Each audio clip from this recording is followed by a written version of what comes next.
This presentation will cover drug names and references, and it correlates with Chapter 2 in your textbook.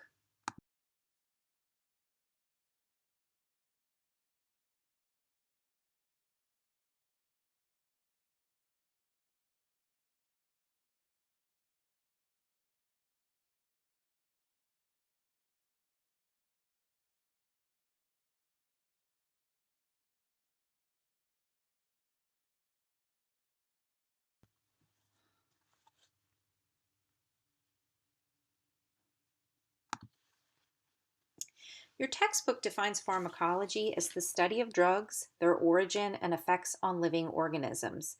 And that's exactly what you're going to be studying throughout this course.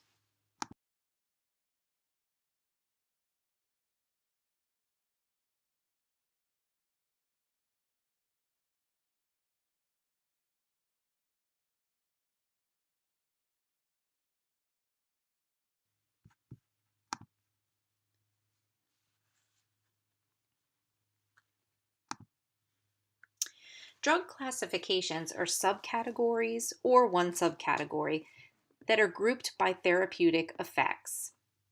So for example, antacid would be a classification.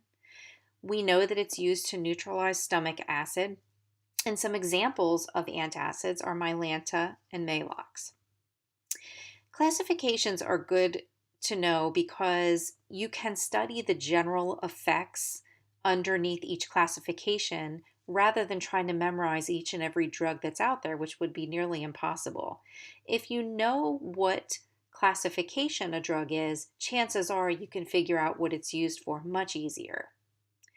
Some medications can fall into more than one classification. So an example would be aspirin, which functions as an anti-inflammatory, an analgesic for mild pain, and also as an antipyretic for fever.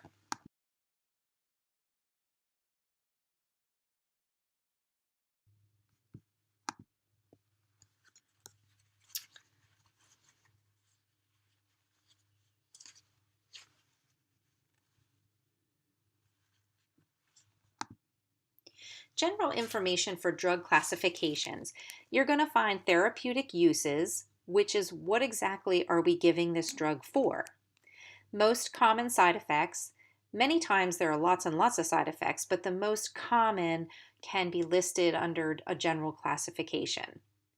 Precautions to be used. What do we need to watch for when we're giving a particular medication to a patient?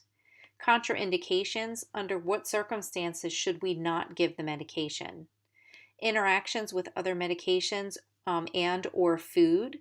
Sometimes other medications can exacerbate side effects or even make the medication less effective. And the same thing is true with food. Common product names, usual dosage, and comments for administration are often found under classifications as well. Just as a study tip, again, I already talked about this, but learn components of each classification rather than trying to memorize each individual drug. If you know that a certain drug is under a certain classification, it's going to be a lot easier to remember those components to that drug.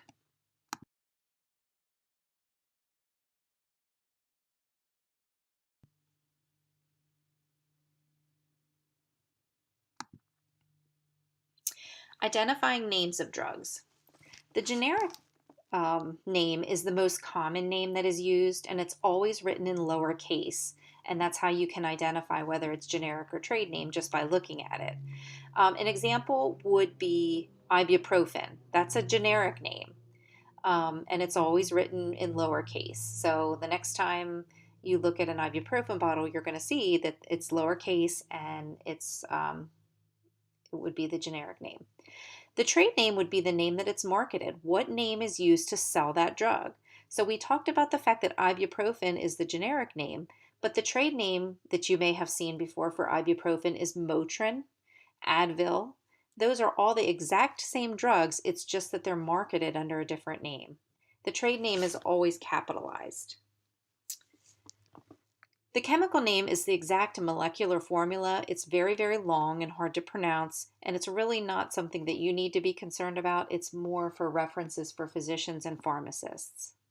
And the official name is the name of the drug as it appears in the official reference. And it's usually just the generic name. So if you look in the PDR, you're always going to see the generic or official name.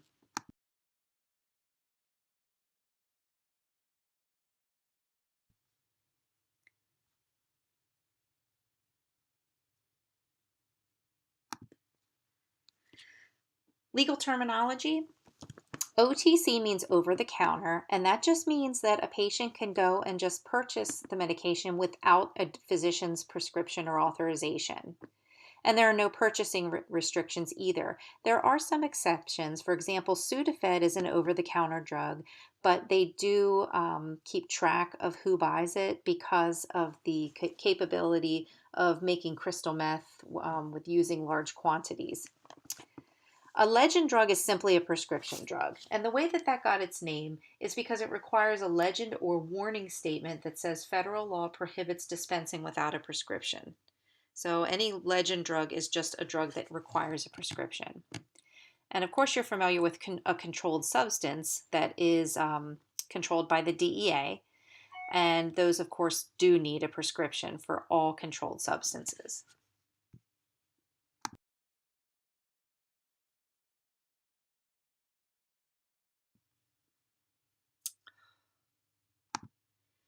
Drug action terms. An indication is what the drug is meant for.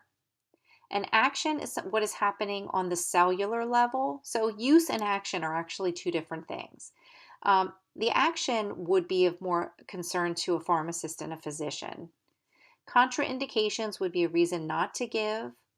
Cautions would be it's okay to give the drug, but we have to observe the patient more closely.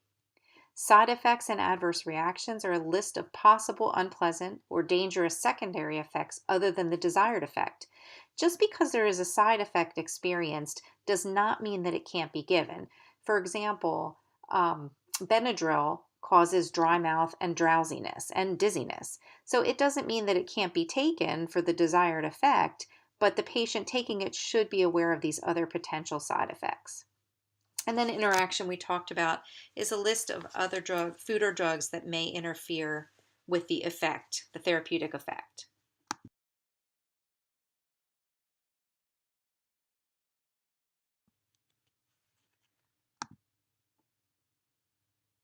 Drug references, you should be aware of reliable drug references. You should not be looking medications up on Wikipedia for professional use. Some examples are the PDR, USPDI, and the AHFS, and I'm going to have you look those up and determine what they are on your own. You'll see a little pop-up assignment come up to the side, and you can answer the questions in there in order to study the drug references a little bit more closely.